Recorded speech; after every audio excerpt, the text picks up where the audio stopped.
Ladies and gentlemen, welcome back to the Shirtless Plantain Show, the Arsenal edition. This is your host, Dean, and I am here with Gabby. What's going on, Gabby? How are you? Having the time of my life. That is wonderful. That is such an optimistic start to the show. And Mitch, how are you, Mitch? I'm miserable. We're gonna get relegated. It's funny how petite things can change. The mood is results are better. It's crazy. I think everything we do is results-based analysis. It's results-based emotion. That's why we love the sport, right? Because it makes us feel things, even when we know Passion. passion merchants, a lot of us. But we are coming to you after Arsenal 5, West Ham 2 from the London Stadium. Coach isn't on this edition today because he was at the stadium. The instant reactions to the game live from London Stadium. Well, I guess not live because you'll be listening to it at some other time, but that will be on our YouTube feed at some point. So go ahead and do that. It'll be there before you hear this. I can promise you that. So go listen to that. He'll have his insight. And if you miss him there, you can catch him on the full podcast for the entire weekend, the weekend review tomorrow. And I'm sure he'll have more to say about what he experienced at West Ham Stadium. From what we got on the timeline or skyline and in the group chats, it was quite the day for Coach. I'm just glad he's alive. In any event, let's talk some football. Arsenal are back in full. It cannot be denied. No, be specific. Wengerball is back. Wengerball is back. Well. I'm not going to give anybody credit for shit. Okay, I'm going to put it like that. But I know it's a compliment. But we're back. We're fully back. It is great. I feel good. But let's follow the format we always follow, and we'll start with the lineup because that's where the awesome began today, I think you guys would feel. Raya, Timber, Saliba, Gabriel, Calafiori, Jorginho, Rice, Odegaard, Saka, Havertz, Trossard. For me, there were two surprises in there. Jorginho, who obviously I do not mind, and Trossard. I didn't think they would both be starting this game. Mitch, what do we make of the rotation? And have we seen enough of a trend over the last, say, 3 games since we've started getting some bodies back to think that this is how Mikel is going to navigate the next 30 games before the international break? Probably not, but mostly because I still hold out hope that we're gonna see a Marino, Odegaard, Rice midfield at some point. Unfortunately, Marino was out with an injury today. Hopefully, it's not too serious because we didn't hear anything about this prior. Yeah. But you guys know I love watching some Jorginho ball. Like that guy. You love that old man. I love that old man so much. He had played a full 90 today, which is you don't see all that often from Jorginho.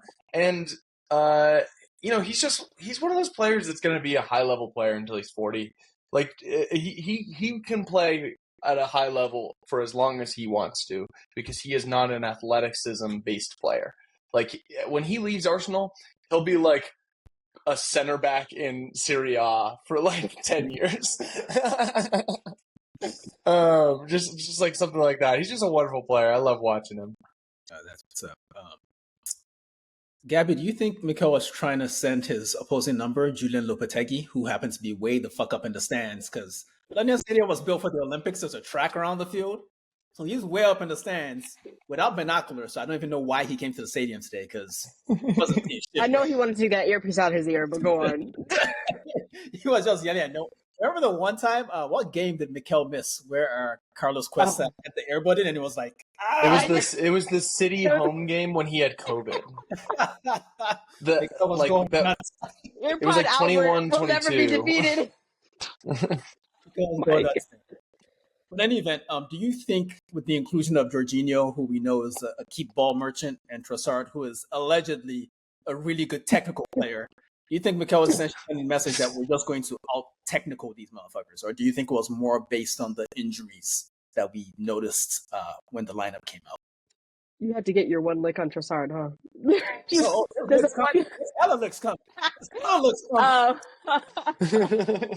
I actually think it was because of the injuries.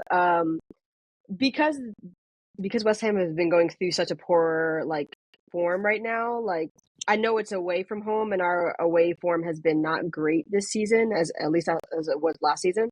I really do think he would have played some of the people who were injured today. But the only thing that was surprising for me was Trossard. I was very interested to see that Nelly didn't get any minutes at all today. He didn't even come on as a sub. So I was like, I don't hate it, but I feel like you hate Trossard, so you playing him feels like a message to Martinelli, just a little bit, because he hasn't said anything about an injury. And in the last game, it was so obvious that, wait, was it the last game or the game before that, where we played all technicians, where we played lights out, genuinely? Was it the Sporting game or the game before that? Gosh, we haven't spoken in a while, but Like, both games were technical marvels, really, to the point Yeah. where I've rewatched the Sporting games about 5 times, by the way. you're a sicko. The first half might be the best half we've ever played.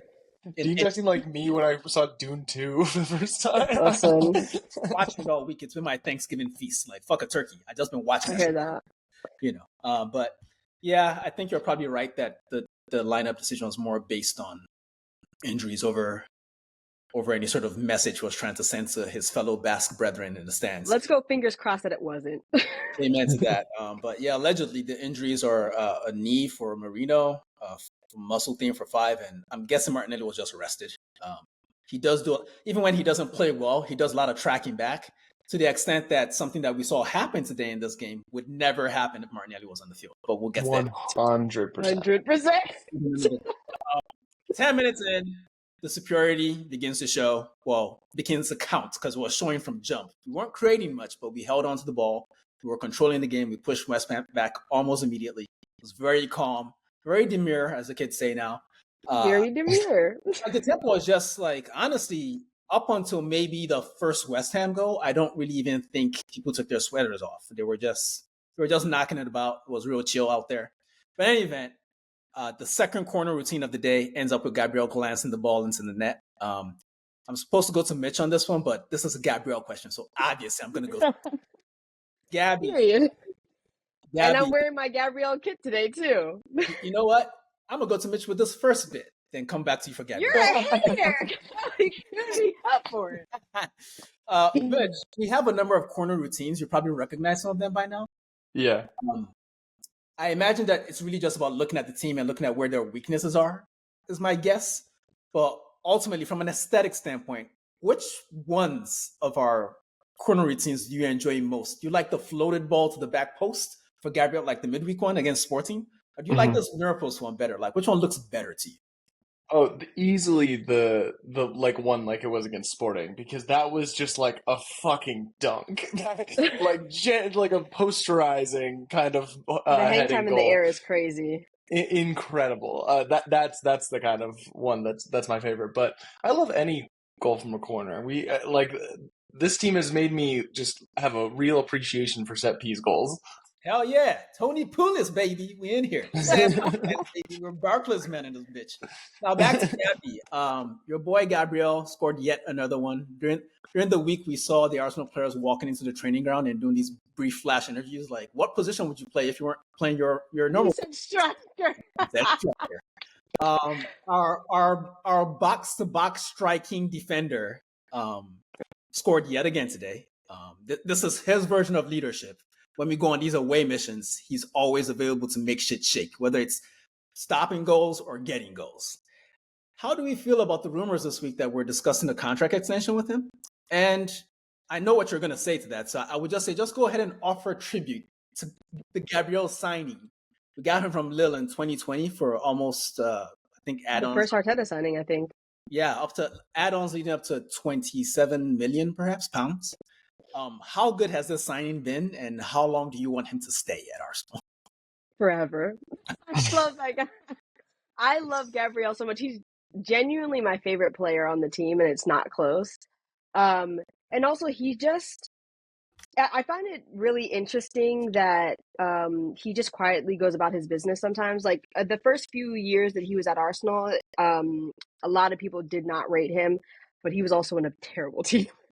We needed a lot of players to be cleared out. And I think that Arteta showing that faith in him and playing him constantly because he saw what he had, that potential that he had, and all of it's coming to fruition now is just so, so good. I love that we're going to give him a contract. We need to extend him. Like, I would hate to lose him. At the beginning of last season when we didn't play him, I was like, I don't like what this looks like. I don't like what this looks like. I like fully rate Timber and everything, and granted we lost him early in that season, but I was like, no, I want Timber as a fullback, and Gabriel needs to be in there next to Saliba, because one thing about Gabriel, he's a yapper. For sure, he's going to be marshaling the backline. He's constantly telling you what to do or where to go or who to cover. And you saw it on that set piece routine. He told Saka exactly what he wanted him to do, and he scored. And even after he scored after the game, I think Timber did an interview, and he was like, somebody was asking him specifically about the block. I think it was on Paquetá. I don't. Yeah.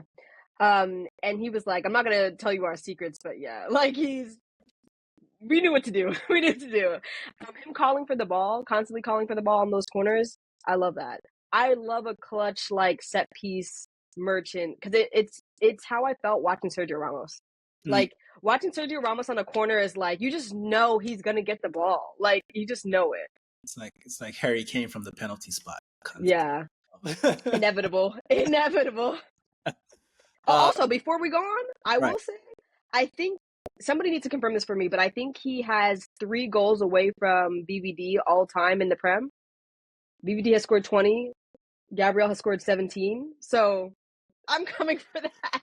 I'm coming for that. Interesting. Mitch, where would you rank that signing? I know that's an impossible question. I'm being mean asking you this, but give it a shot. Second behind Odegaard. Second behind. In terms of like Arteta signings? Yeah. Well, actually, I'd probably put Cedric in between there. I think he was like really, really good. Shout out to Cedric for coming to the sporting Pablo game. Mari's probably up there for me too. I saw him do some good shit on TV today. Don't mean Pablo. It's not an Arteta signing, but Dennis Suarez is probably my favorite Arsenal signing ever. All right, so that's my guy. Got Gabriel at number 4. Then is what I'm hearing. All right, yeah, behind Dennis Suarez and Pablo Mari. Let's move on. We're gonna talk a bit about the things West Ham did today, but not because they were very good.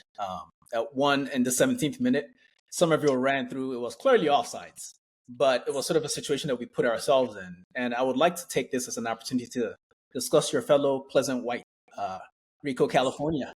He looked he wasn't bad because we won the game 5-2. But how do you feel about his form since he's come back from injury? Obviously, he's still working himself into the shape that he was in before he got hurt. But what do you make of his form? Because I remember watching the Sporting game, the first action he took was losing a duel, which pissed me the fuck off. And he hasn't been bad, but what do you think? Fully agree, he has not been bad. But yeah, a little bit worse since coming back from injury. It sounds like he still has a little bit of the the injury's still kind of there, which is why he was taken off early, is what Arteta said. I think he's a little bit brash at time, which is very fun, but also a little bit too chaotic. I saw someone say on Blue Sky that they thought that he and Zinchenko had the same prowess in defending, and I firmly disagree with that. Because I don't think Zinchenko is a good defender, and I think Calafiori, at his core, is. I just think he's a little bit too chaotic at times, and sometimes a little bit careless. But like Zinchenko is a straight up bad defender. Calafiori is a good one, but it's just like a little bit much at times. But yeah, I think there's still a little bit of settling in for him to do within this team, because yeah, it was a sloppy pass and giveaway that gave that Somerville opportunity, even though he was offsides. It was still, something to keep an eye on. Yeah. I guess all I'll say is he's new here and he's 20. And fuck it, I don't care. He's 21, I think. Yeah, 21, he turned 21. I think he's like. Someone look it up. He's 22. I will look it up. 22. Okay, I would say yeah. That's still pretty young for a guy that will probably end up being a central defender at the end of the day. I think a lot of his minutes down the line, because he's 22, Gabriel is 26, 27. Yeah. So I think 26, yeah. Like the succession is already in order with those two, provided health is fair to both of them. This was not a goal, but we were up 1-0, we were dominating, and there was a moment where Odegaard, who was getting on the ball constantly, finds Saka in that usual space that they find each other in. Saka cuts in, hits it, and I watched every replay and I didn't understand how the ball didn't go in. Gabby, I did the same thing. Yeah. Same.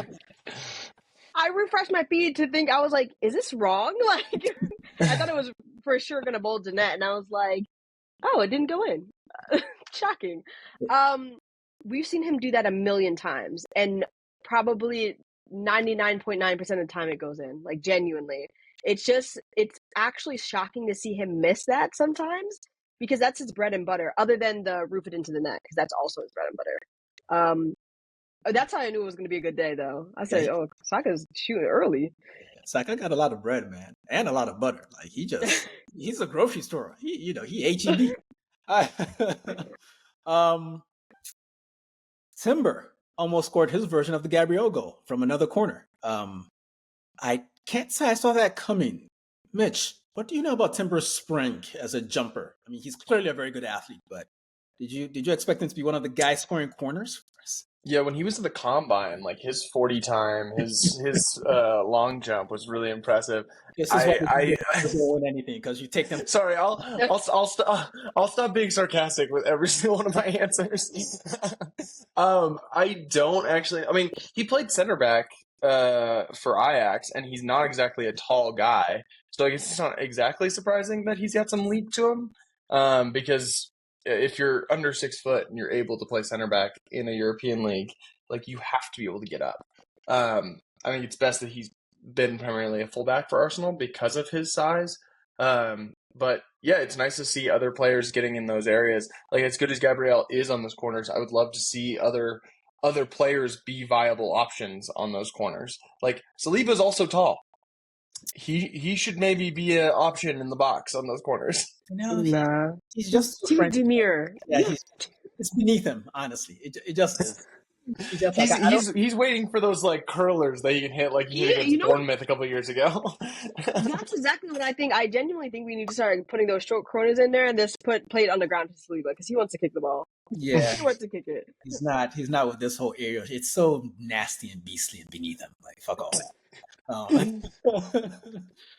Back to Saka and Odegaard, who, good lord, I mean, how are we ever going to do a podcast if we just got to keep praising these motherfuckers, man? It's so much praise. They're so Those good. motherfuckers were hooping today. It's crazy.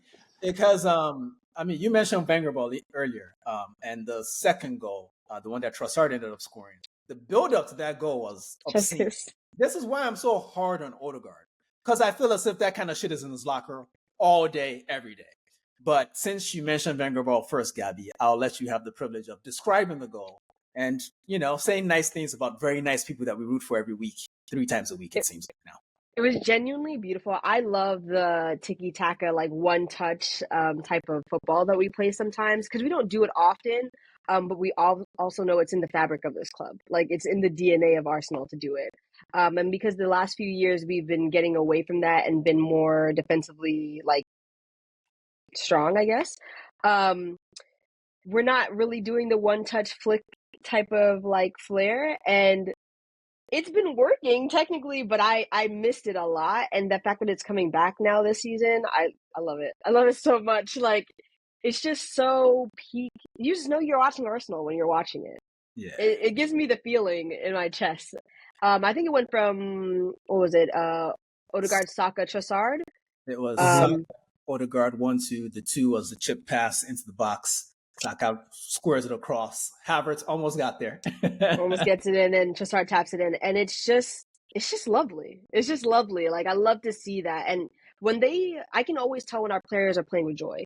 When they're playing with joy, they play so much more freer, and like they score a lot more when they're playing with joy. And don't laugh. Don't laugh. No. You said they're playing with joy. They were at fucking London Stadium. Of course they were playing with joy. Listen. Sometimes we have some bad memories in some of these stadiums, but like, they were just vibing. They were just like, fucking we ball. I'm not sure. They didn't look stressed about this game. I think Mitch and I both on Twitter or Blue Sky, whichever one, we were both like, this game feels very weird. Like, the feeling around this game felt very weird, and they just proved me kind of right, because they were just like, whatever. I do need to clarify. It felt weird, not like I was ever thinking we were going to lose, but I just like had a weird vibe about the game. And I can't explain why, and I can't explain what it was going towards. I think maybe the biggest thing was that it was the late game for some reason, and I'm used to whenever Arsenal has a late game that it's like a big game, and this wasn't. It's West Ham, which also, side note, Stop referring to this as a derby. It's not a derby. They also are in London. This is not a rivalry. Like a London derby is Arsenal Tottenham or Arsenal Chelsea. Like it's not like we do not play in derbies with other London teams. It's just other London teams. Listen, you motherfuckers are not from London. Neither are you. Be careful. I'm just saying. Did Coach tell you guys someone got jumped at the stadium or not?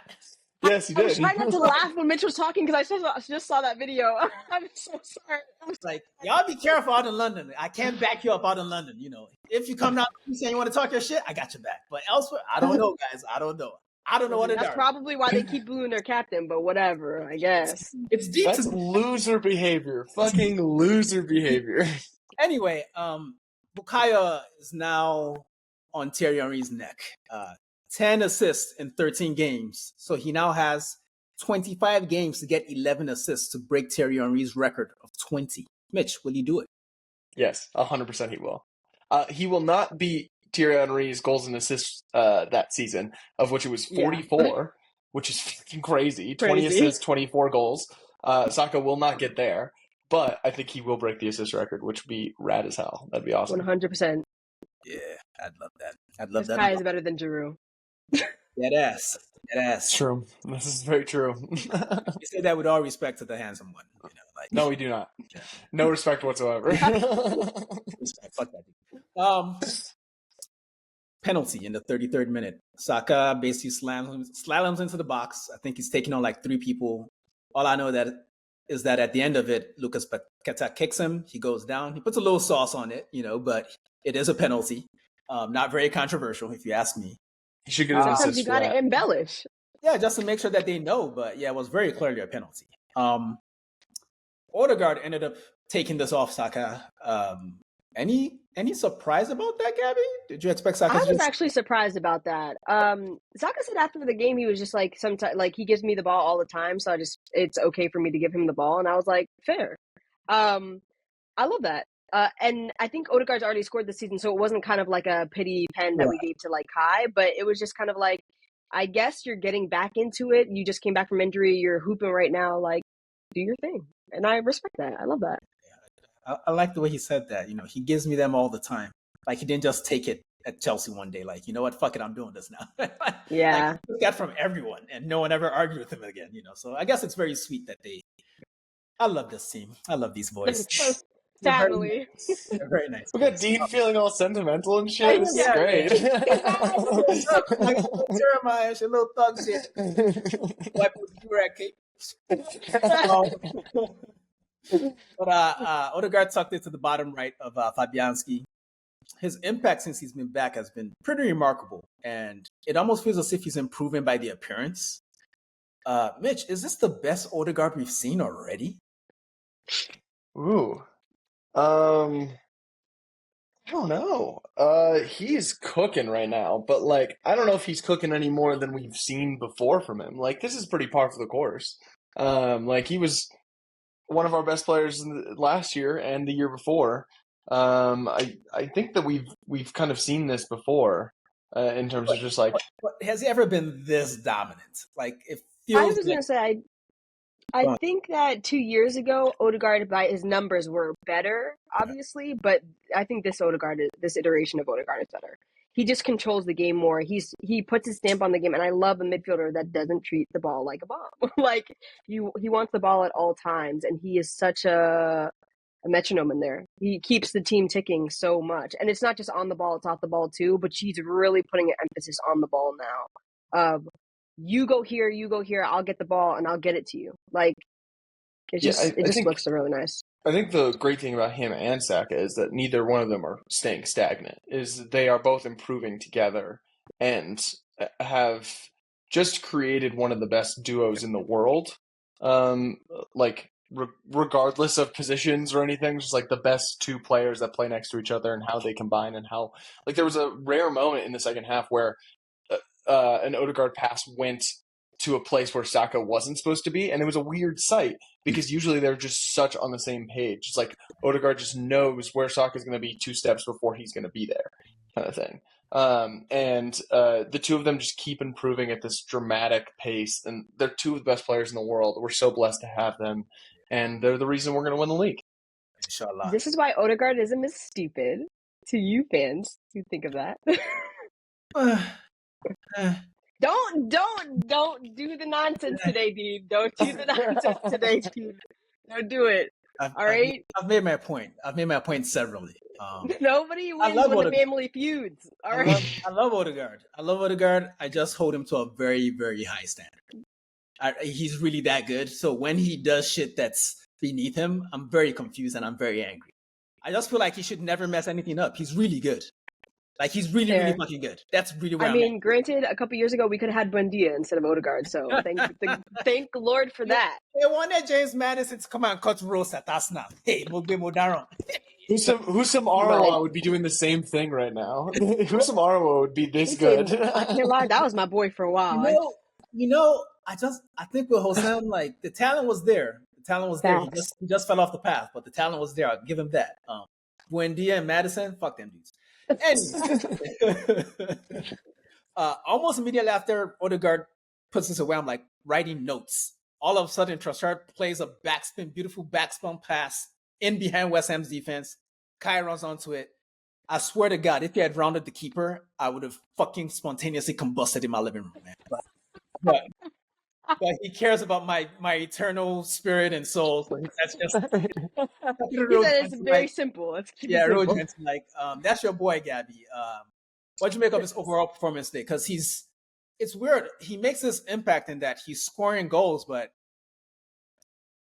he's somehow quiet and not at the same time. It's very strange, but I'm not mad at it. He's a lot more quiet.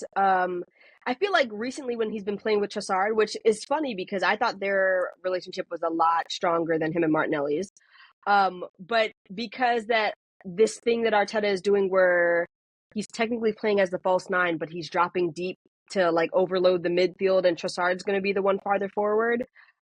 He's been a lot more quiet, but when he plays as just the nine, listen, one thing about him, he's going to pop up in the box where he's supposed to be at. And I love that. I love that. And he's putting the numbers up now. Like, he has the most goals this season for our team. I think he has 7 or 9. And Saka's right by, in all comps or Premier League? In all comps. Okay. 7 or 9. And Saka's right behind him. So yeah, I love that. Yeah. That's how I feel about it. I think he's like, different players are just wired differently, and he strikes me as a minimalist.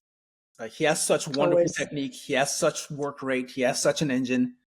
He has such brilliant movement. German efficiency. Yeah, but he doesn't want to be on the ball all the time. He's just like, he just wants to make impact with each touch and keep it pushing. That's it. Just touch it, give it to my teammate in a better position, then I got it, and move on. And if I'm in front of the net, I'll shoot it. It's very simple and weirdly attractive kind of football. Because I like a motherfucker that loves the ball. But Kai is he's not really drawn to the ball like that. And I love it because we got a lot of motherfuckers that love the ball and need the ball. Despite what I'm about to do, probably 5 minutes from now, Mitch, this was Trossard's best overall performance this season. He was really good. He started out amazing. Like, it wasn't even 10 minutes before I was telling my brother watching with me that, yo, this is the best Trossard I've seen since last season. This is incredible. Even though we don't necessarily want him to start all the time, because we know the Trossard cycle by now. Like, he starts, he gets into a slump. We say he needs to go to the bench. He goes to the bench one time, and now he's banging goals again. The end product always justifies the inclusion, right? Yep. It really does. I do think I disagree with best all-round performance because of what we're about to get to. Because I think it's hard to call it an all-round performance when I think you were mostly directly responsible for a goal. But to be on the positive side, excellent game from him.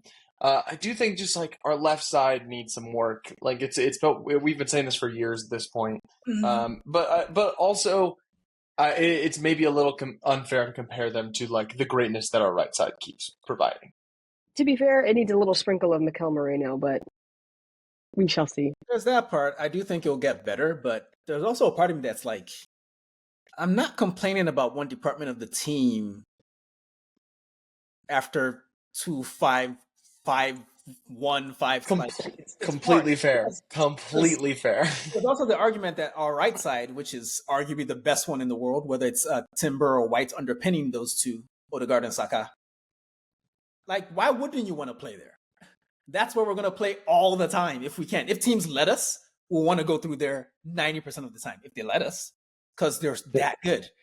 The left side, to me, just kind of functions as a release ball at the end of the day. I'm sure Marino will improve it once we have, like, Marino, Ricky California, and I don't even really know. California. I love that. I don't even know that the same spot on the left side belongs to somebody at the moment. It's just horses for courses at this point, I feel like. But I do think once Marina and Calafiori get to play together a lot more, that the left side will look just better, really. But I don't think it's ever going to look as good as the right side. I just don't think it's just such a high standard. They're not going to meet it. I mean, I don't know. What does that even look like when both sides are firing like equally? Like, what team? We will never lose again. I was going to say, we don't even know. We don't even know, because we've all decided what we think our best. I hope we've all decided what we think our best 11 is, and we haven't even seen that yet. So I don't know what that left side looks like. I think that if we all decided to like list our first 11s, right, the best first 11, we'd all say something different. I think that's probably true. Well, why don't we try it? Why don't we do that real quick? Okay, cool. Raya, Timber at left back, Gabriel, Saliba, White, Rice, Marino, Odegaard, Saka, Havertz, Martinelli. Gabby? All right. Raya, and then Calafiori, or Calamari as I call him. Different. Then Gabriel and Saliba, and then Timber on the right. Odegaard, Declan Rice. I love Ben White, but it's time. Declan Rice at the 6, Marino at the 8, and then Odegaard next to him, and then Saka, Kai Havertz, and Martinelli. So that's already different. If I were to say mine, it'd be different for both of yours. Because I firmly believe, as much as I want to see it, I want to see the Rice, Marino, Odegaard midfield and just see how that works. I'm sure it works. But I do think Mikel's selection suggests that he always wants a passer at the base of his midfield. And Declan Rice loves the double play. He's just not. No matter what we want to see, he's not that dude yet when it comes to passing the ball. There's a reason why we got linked to Adam Wharton this week, and everyone was like, yeah, we should totally get that guy. What does he do? He pings that thing around, Declan doesn't do that yet. I don't know if he'll ever do that. I think I'm at the point where I'm beginning to accept that maybe he's just not one sort of player. He's not that kind of player, and he'll never be that kind of player. When he plays 6, it's a different position when he does it, And maybe that's why we want to see Odegaard and Marino next to him, because both of those guys seem to have the pausa and passing that Declan probably doesn't have yet and probably will never have, because I thought he had a wonderful game today, and a lot of that wonder came from him just chewing. He is a ball carrying. Some people He's an engine. Carry the ball. He's a carrier. He's not a passer. So, God, that was a fun exercise, Mitch. Thanks for letting us go ahead with that, because I wasn't going to go for the full layout, but I think generally, like Timber, for me, as good as he is, there's a clear difference in his effectiveness from like right to left. So I'm willing to give up a little by putting Calamari in and putting Timber on the right. And I haven't seen two Ben White haters. Wow. No, love Ben White. We love Ben White in this house. We haven't seen the best version of Ben White since last season. He's been injured for a long time, and I'm sure he was injured back then too. So until he's healthy enough to really challenge for that position over Timber, like if he gets a position over Timber, we're just going to rotate them, really. But if he gets a position over Timber, then he would have leveled up again, because Timber is. And I think he will actually. Ben White has the minerals to do that, to level up. I think if you combine like all the players' attributes, like who's the most balanced player in this entire lineup, it might be Urian Timber. I think he's the one that can do the most things to like a 7 out of 10 level. Then I think after him it would be like Kai, perhaps. Then you get to like the really good players. You could probably play Timber in like most outfield positions, and he would do a job there. Yeah, pretty much. I can't. I mean, if you play a motherfucker on his wrong side and he's almost world class, they're like shit. I'm sorry, he's amazing. Okay, this is the bad part where West Ham do scoring and stuff. It's weird. Carlos Soler, good lord, that pass was incredible, but clearly we were not. There are two people to blame here, if we're going to blame anyone. Calafiori was too narrow, and Trossard did not track his man all the way back, which is something Martinelli would definitely do, even if he doesn't give you a goal in that game. He's definitely going to track back. Gabby, are we assigning blame? Have I assigned enough blame? Are you satisfied with what I said? Can we just move on? No, listen, I'm satisfied with what you said. I saw somebody with like, Calafiore, please. And I was like, that was on Trossard. Like, to be fair, that was on Trossard, bro. I mean, it's on both of them for sure, but I think I give more leeway to Calafiore because he's newer in this team, still adapting to this league. It's a lot faster than Serie A. You have to get up to speed quickly, and he's not as fit as we want him to be, number one. So I'm like, all right, I understand you're going to make some mistakes. The whole reason Arteta's playing you is because you are kind of X factor, and also you are very aggressive in playing. You're going to get into some duels that you're not going to win, or you're going to try to intercept the ball and you're going to miss. Fair enough. But the not tracking back for Trossard is like a main reason why Arteta hates him sometimes. Like, it's just a fact. Like, because I know, I didn't see the camera go to him, but I just know Arteta was fuming. Like, I just know he was. Because we didn't need to concede that. Like, we just didn't. Mitch, you already kind of started ripping on Trossard, and I feel like I did enough because I was so proud of myself. I've had a streak on the podcasts, the various podcasts, where I pick out a person or I pick out a team and I lay into them that week. Then they go on a great run of form. So I did it to Trossard, and he scored in the last game, and he scored in this game, and he was playing these crazy passes. He got an assist to Kai, and he goes and does that. Mitch, why won't this motherfucker listen to me? He has bad taste in podcasts and doesn't listen. That's my guess. One thing I do want to say about the goal, and this is kind of about the goal, but also about the game as a whole. I thought Wan-Bissaka was really good today. Like particularly going forward, which is not what he's known for. Like he's very much known as like stalwart 1v1 fullback, and he like was moving very dynamically going forward, and I was honestly impressed with him. So I want to give Wan-Bissaka some flowers. Yeah, he definitely deserves some props. Good call out, Mitch. Because this is what happens when you leave Old Trafford. I'm pretty sure the next time we see Erik ten Hag, he'll have a full head of hair. You know, like Old Trafford is the fucking succubus that ruins. I don't think so. They still owe him some money, so we'll see. When they pay him, he'll go get the transplant then. When he's the Besiktas manager. He scored in their last game. He scored I think they beat Newcastle, which was fucking stunning. But he scored the winner in that one, and clearly Julian Lopetegui, he may be the Spanish David Moyes, but he has a better opinion of Aaron Wan-Bissaka than Erik ten Hag, Jose Mourinho, Ole Gunnar Solskjaer, Ralf Rangnick. God, the list goes on. Let me not bring these awful vibes onto the pod. Be gone, Old Trafford. Nasty, leaky ass stadium with nasty fucking people. Ugh. All right. There was a foul on the edge of the box. Declan Rice made what looked like a good tackle to me, but Lucas Paqueta, he knows that Anthony Taylor is a fucking idiot. And he does one of those. He does a diving type motion, and they get the free kick in the good position. Anthony Taylor is clearly getting carried away by the stadium here. He wants to keep the momentum going, and he awards them with a free kick. This is obviously a leading question, Gabby, but was that a free kick? Fuck no. Okay. That guy, listen, my head was like, I couldn't comprehend that he just gave that as a free kick. Like, it'd be different if you were farther away, you couldn't really see it, and you thought it was a free kick, but you were right next to it. You're looking right at it, and you were like, yeah. He gets the ball first, but, you know. He did this thing. So you went I'm through like, that. what? We see people go through Saka to get the ball all the time, and you never call that as a free kick. So the fact that you even gave that, and then they scored it, like, if we weren't up by so many goals, like, my head would be, I hate English refs. They're just so stupid. They're just dumb. Mitch, that free kick, though, lovely, right?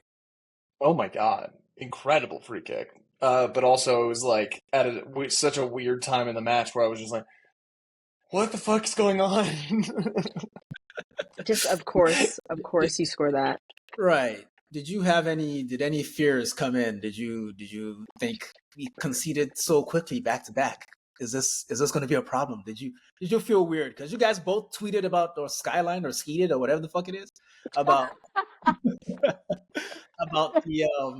about the game feeling weird? Was this the weird you felt at the beginning? Is this what we started feeling late in the half? No, I felt it before this, and then we scored 4 goals, and I was feeling great, and then all of a sudden we conceded 2, and I'm like, whoa, what the fuck is happening? I was just confused more than anything. So it wasn't the It same. felt like weird.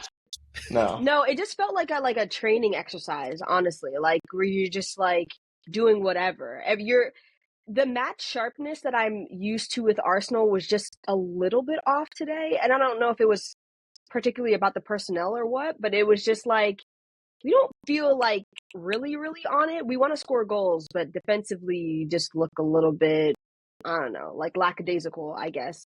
And granted, technically that free kick isn't our fault because that was not a free kick, but I was just like, when I watched it go in, it felt like I was watching the Leicester game again where he just scores that like absurd volley. And you're just like of course that just goes in. Like whatever. Emerson does have that in his bag. He's been banging those for years. He's not as prolific as the ones you're supposed to fear, but I wasn't shocked that went in. I've seen him do it for he's Chelsea. a real Brazilian, I guess. Yeah, he unlike some other people. Even though he plays for Italy like George. Or used to. They don't call him up anymore because he's fucking shit. I kind of felt bad for him on a personal level because every time we play West Ham, Saka just abuses the man. And I could tell from his first action, he went in on Saka, steamed into him, hit him from behind. Like it was like, not today, motherfucker. Listen, that's always the plan. It was always today, motherfucker. It's every day. The only way Saka doesn't cook you is if you don't come to the field, motherfucker. Yeah, like you go to the bench or he's gonna cook you. Man. Saka and Emerson did get booked shortly after that for a bit of a tussle. After he kind of Bible brothers stick together. Bible brothers stick together. Is that what we're calling them now? Bible brothers. Yes, that's what they are. So you come at Timber, you come at me, and I love that. Bible study. Can he get his spot back? Oh my god! I loved it. I loved it so much. Mitch, I think it's fair to say that we're in the middle of Bukayo Saka's villain arc. Like it's full on now. He doesn't give a fuck if they don't like him, as long as we love him. How are you liking this? Are you liking this evolution? I think he's on the verge, if not have already done it, of like shaking the like Bukayo Saka good boy like kind of vibe around him, and like not by doing anything bad, but just like being a fucking badass of just like while he plays kind of thing. Of just like, oh, he's not like sweet little Bukayo Saka who like is all smiley after he scores kind of thing. It's just like, oh no, this guy's a fucking killer. And it's great to see, and it's good to see anyone standing up for their teammates. But I think it was soft to get a yellow card there. He just shoved him. It was probably worth it. I liked it. I liked it a lot. I did feel like it was going to come back to bite us because I felt like there was a corner later in the game where Saka was kind of walking over, and Anthony Taylor was like, "Go quickly," and I'm like, he's going to give him a second yellow just for time wasting. I felt that too. I was like, somebody's going to get a yellow for time wasting in this game. Like I just felt it in my chest. And then he's going to do the good old English ref of like, I had no choice. He forced my hand. He forced my hand. It's like, no, he didn't. Now, if I fly to England for some fisticuffs, I'm sorry. I can't get mad about hypothetical red cards. I want to retract this. If we cut this, that'd be great. I don't want to get mad about something that didn't happen. That's lame. Shit, man. Like we don't even edit this shit, man. We just put that. I know. Better not say. I'm well aware. Listen, you gonna get it how I give it. Yeah. That said, I don't have a problem with it because I'm an Arsenal fan. But we do take an awfully long time over set pieces, throw-ins, all that shit. We take a long time. We might be the worst in the league, actually.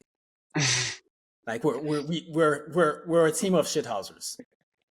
Like it's fully part of us now. It's not like you see it so often that it doesn't stand out to you. But if you really notice that shit, especially the throw-ins, oh my god, we take forever. Yes, the throw-ins and the riot kicks, was the main those two we take forever. Yeah. I was watching Timber and I was like, just throw the ball. What are you looking for? You're looking for the perfect pass. Just throw it in. That's it. I think it's all part of, the approach, especially away games. just burning clock, knowing that Yeah. you're better than them. So especially if you've taken the lead, just burn the clock. I mean, people do it to us when they come to the Emirates all the time. They start time wasting from the first minute. So we've gotten pretty good at it. We are, if y'all want to call us Dark Arts FC, sure, we'll take it. As long as we take the trophies at the end of the season, which I feel is going to happen. All right. So What an eventful half. We still haven't talked about the second half, and we're 45 minutes into this podcast. Well, we shouldn't talk about the second half. There's we nothing to really talk won't. about. That's all for us. Goodbye, everyone. We got another penalty. I was hoping that at 4-2, I was like, you know what? A 2-goal lead going into the half is not reflective of our level of superiority. These were 2 fluky-ass goals that West Ham did not deserve. So I was hoping we'd get one before half, and we did, and they kind of gave it to us because Arsenal old boy, Lucas Fabianski, decided to assault your former man crush boyfriend. I don't know. What's your relationship with Gabrielle again? that's the love of my life. What do you mean? Okay, there you go. My bad. That's on me. I should have known that. Yeah, like how much did you want to murder Lucas Fabianski when he tried to murder Gabrielle? He made me very upset. I can't lie, because I was like, Gabriel's not a soft player. So when he was on the ground like that, I was like, I don't like the way that he's not moving a little bit. And then Odegaard came over to him and it was like talking to him, and then like the look on his face, I was like, he's gonna come off at halftime or some bullshit. Like we're gonna see some bullshit happen. But I actually really love when former Arsenal players that leave us like have a stinker against us. It's my favorite thing. Like because there's too many Arsenal players who have left us and had bangers against us. I hate that shit. Yeah. 0 out of 10. Like I love to see them have stinkers. That's what I want. So Fabi, I know it's been a while, but Fabianski like giving away a pen, I was like, good. I'll tell you what, that hurts in every sport. A former player doing well against you. Like I watched Nebraska volleyball lose to a former player just going fucking crazy yesterday, and it hurt my fucking soul. It just does not feel good to watch a former player go crazy against you. So it feels great when they suck. Yeah, enjoy that NIL, Mitch. NIL in your life, baby. All right. Penalty kick. Credit to Anthony Taylor. He awarded it instantly. Like, even before we figured out what happened, he called it. He was like, yeah, motherfucker got punched. And we've seen that ignored. We saw that ignored in Europe against Inter, which that game still pisses me off so bad. And you know what? Let me just move on. Let me find my inner Christ. But it was nice to see it given because, that's the kind of, we don't see that given that often. No. Goalkeepers have a lot of impunity. Yeah. And it's happened to us a lot, actually. Like the punching in the face or hitting a player, knocking a player out, some like just nonsense in the box. And goalkeepers get a lot of cover. And you're just like, what? Saka scored what I believe is his 5th goal of the season from the penalty. Fabianski got a hand to it. And I think it was the first one Saka had put in that direction in quite some time. Like the last, what feels like 4 or 5 were in the other direction. And I think maybe someone said that to him and he decided to switch it up. Just in case, just to keep you guessing. Any after he gave up the first one to Odegaard, Mitch, did you get the sense that there was any sort of like, I mean, he's stated in interviews that he doesn't fear these moments anymore, or he never really did, to be honest. He just had a bad moment or two. So yeah, he's only missed one Premier League pen. It was against West Ham a couple of years ago. Yeah. In this I think that there's something to be said about why Justin Kluivert's hat trick this morning was like so for the first time anyone had ever done that, and why it was noteworthy is it's very hard to score 2 penalties in a match, let alone 3. So, Saka's our main pen taker. He gave it to Odegaard for the first one. He was going to take this one every single time. But also, even if Saka had taken the first one, I think there's a chance he gives the second one to Odegaard because it is so hard to score multiple times because it's such a mind game of like the mind games are leveled up another level when you've done it in the same game. So it's probably just good tactics to have multiple guys that can take pens. Not to mention that Kai, I think, has never missed a penalty in his career.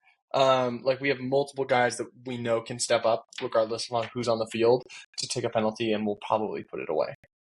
Yeah, Georgie too. Indeed, yeah, he does the hop. Oh, pen merchant, yeah, absolutely. Yeah. Yeah, and that concluded the first half, which in effect concludes this podcast because we're not about to talk about that second half in too much detail. For me, it just looked like an exercise in injury prevention because West Ham were dealing with murder. Like, we could list a bunch of different tackles. There was an off one on Odegaard. Saka got hit at one point. Gabriel went off at the half, and Kivior came on. What'd you make of his performance? He got a whole half that's longer than he usually gets, Gabby. This is true. Kiwi was hard to, like, it's hard for me to describe his performance because I always think it's flawed by, like, whoever's next to him. I know that's terrible to say, but I'm like, Kivior and Zinchenko should never, ever be next to each other. Like, never, ever. I was like, if... Well, Poland and Ukraine share a border. Listen, I'm just saying, if Calafiori didn't have to come off because of a like niggling injury, I was thinking that maybe we just, once Gabriel came off, I was like, just shift Calafiori over and then put, Kivior on the wing. I mean, as fullback. But then he came on and I was like, just don't undo any of the good work that we've done. And then he didn't really. Okay, so fair enough. Well, Mitch, are you more charitable than Gabby is when it comes to Kivior? Because I feel as his reputation has taken a beating. I love Kivior. I feel like his reputation has taken a bit of a beating because my brother was kind of talking hella shit to him. And I'm like, damn, like, we already gave up on this motherfucker? Listen, they hate very him. useful this season. Like, we would be dead in the water if Kivior wasn't here with us this season, to be honest. 100%. There was rumors about him leaving in the summer, and thank God he didn't. Hopefully he stays in January because he's a very, very valuable depth piece. Do you remember there was a time when we were challenging for a title where Rob Holding would be coming in these situations? Like, the Rob Holding protocol. Let's take a step back for a second. Kivior it could be so much worse than it is. It could be so much fucking worse. Yeah, I think I've kind of decided on him as a player. I don't think he's bad or anything, but if he's going to be better than he is now, it's not going to happen at Arsenal. Agreed. He's just not going to get. He's not. I don't think this league is for him either. What's that? I don't think this league is for him either. I really do think he would be a really good player in Serie A. I really do. He was a good player in Serie A. That's why we got him. Exactly. And I'm sure there'll be interest, but we can talk about that later. Today's a happy day, and I thought he was perfectly fine. Maybe a little loose on Antonio in one instance in the second half, but he blocked the shot, and that's really all I have to say about him. Zinchenko came on. I thought he helped calm things down. He did what he did. He carries the ball. He draws pressure to himself. He came over to the right-hand side to do some bullshit at one point, and I was like, bro, go back and fucking do your real job, motherfucker. Like, not today, bro. Not today. Did you just realize that at one point we had a lot of former Chelsea and City players on the pitch? Like, I was like... London Derby, baby. What is it? We were fighting against ourselves to beat West Ham. Crazy moment. Oh, my God. Then I guess the rest of the game was mostly about waiting for Ethan. But before that, we got Sterling and Jesus. Mitch, what'd you make of their performances? Jesus had one run that was like kind of fun, but also kind of sucked because he just like ran out of place to go and just like had to turn around. Sterling was fine. He had one shot that like I thought should have gone in or like could have gone in and like hit the side netting. And the free kick as well was nice. So I guess some brighter spots from Sterling, but overall he's just kind of been meh, which is fine. He's on loan. Like, I would like to see more from him. I would like to see him make more of an impact because I think the vibes of him kicking ass would be very fun. I think it's coming, but it's not there yet. I hope so. It's not there yet. I will use it as a stick to beat Chelsea fans with. I need another one. Of course, like bring all the sticks, bring all the points. Oh man! All right, then Ethan came on and promptly didn't touch the fucking ball. Which I thought was hilarious. Dixon on commentary was like, this kid is amazing and blah, blah, blah, blah, yeah, blah. But he hasn't touched the ball. And the ball just goes over his head like 3 times and it's game over. I really don't remember him being on the ball at any point. I think he was only on it once. There was one moment he had like a moment with Kai or something like that, and they tried to get into the box, but it just never came off. Yeah, I thought he might have taken the free kick that Sterling did okay with. Because it felt like a better angle for a left footer. And I know he scores those at the level. But then again, there's a kid named Mikel Rosiak who takes more of the free kicks at that level. So maybe he's not the best at that. But in my mind, Ethan can do all things because he's do all things through Christ. He's the best. He's Haaland Christ. It's gonna be awesome. What is our next game, guys? I think we're going to the evil place. Manchester United at home. At home. At home. Oh. We do not leave London until January that's true. 4th. You are right. That's good. That's a good situation to be in when you got like 30 games ahead of you. Yeah. And we are now second in the table. I don't know how many points behind Liverpool because I'm not counting. But 6 right now, but they have a game in hand because they play City tomorrow. Oh man, that's a short 3-pointer for them. I'm actually rooting for City. It's wild. Let's discuss that. Like, Gabby, what is the ideal result for Arsenal tomorrow in the City versus Liverpool game? Technically, it would be if City won, to keep the gap close. But I need it to be either a draw or City win. As long as it's not a Liverpool win, you know what? I'll be okay with that. They can't widen the gap anymore. They just cannot. Well, Mitch, isn't there an argument that we absolutely want to keep Liverpool as close as possible? Yeah, no, 100%. I think that the knee-jerk reactions maybe like a draw is best for us because they both drop points. But I think I would rather, if City win, they go 1 point above us, and then we're 6 points behind back of Liverpool. 6 points feels like a way more manageable space. If they draw, they're 7 points ahead of us, and then City's behind us. And if City ends tomorrow behind us, I don't think they pass us the rest of the season. I think we're gonna start making this a 2-horse race to Liverpool. The things that I've seen from Manchester City have been pathetic lately. Really fucking bad, to where I don't think that they are going to be a serious team this season, which honestly makes me like anyone disputing Rodri winning the Ballon d'Or is like maybe the best argument for how good Rodri is how bad City have been without him. Knowing Pep, I have no doubt that he is going to do some voodoo blood magic and figure it out. He's not going to be out of that top 3. At least. Oh no, I didn't say that. 3. I just said that we are going to pass. He's really going to be out of that top 2 by the end of the season. You will figure out a way to get back in there. Whether he's to spend 70 million on Zubamendi, he will figure it out. Yeah, I mean, we'll have to see what happens in January, but I just don't see a lot of ways out for Pep in this situation. It's not that he can't figure out Pep. The genius of Pep is that he's always been able to figure out solutions. Like whenever his team hits a mini rut, which is usually less than not winning in 7 straight games. Crazy. He figures out a new system and his team just goes. The issue now is that they just don't have the personnel. So if he's going to figure anything out, at a bare minimum, it's not until January after they've gotten somebody in. And there's somebody they get in, there's no guarantee that all of a sudden we bought you and you're going to be good. I mean, they bought Calvin Phillips, right? He wasn't great. They own Mateo. Pep doesn't seem to rate him. He plays him on the wing instead of in the middle of the field. You know, so I'm willing to write them off. I'm willing to write them off today. I think this is the first time I've seen City have like multiple holes in their team that are like holding them back. Of like they're way too reliant on Haaland for goals, which, granted, not a bad player to be relying on for goals, but they're not getting goals from elsewhere. Like their other attackers are not. Carry them? Shocker, no. And their midfield is not leggy enough to be able to like keep up with what they're trying to do. Ilkay Gundogan was a great player. The vibes are wonderful bringing him back this summer. He is not the same player that they had a couple years ago. Vibes. They are. I mean, he does have a lot of years in those legs. There's a lot of older players in. A lot of older Trust players. Me, I know how that felt. That shit was everything be tearing and shit, man.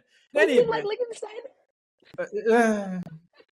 On that very ass wrenching note, we'll be back after United are destroyed at the Wenger Dome, inshallah. Mitch, Gabby, anything else? Follow us on Blue Sky, up the gun. Wengerball is back. I don't care what Dean says. All right. You know what's to other people. Peace. Hey folks, this is Dean from the Shirtless Plantain Show. Don't forget to subscribe, comment, and follow us on all our socials. You can see them right beneath our recordings in every video. Thanks again, and see you on the next one.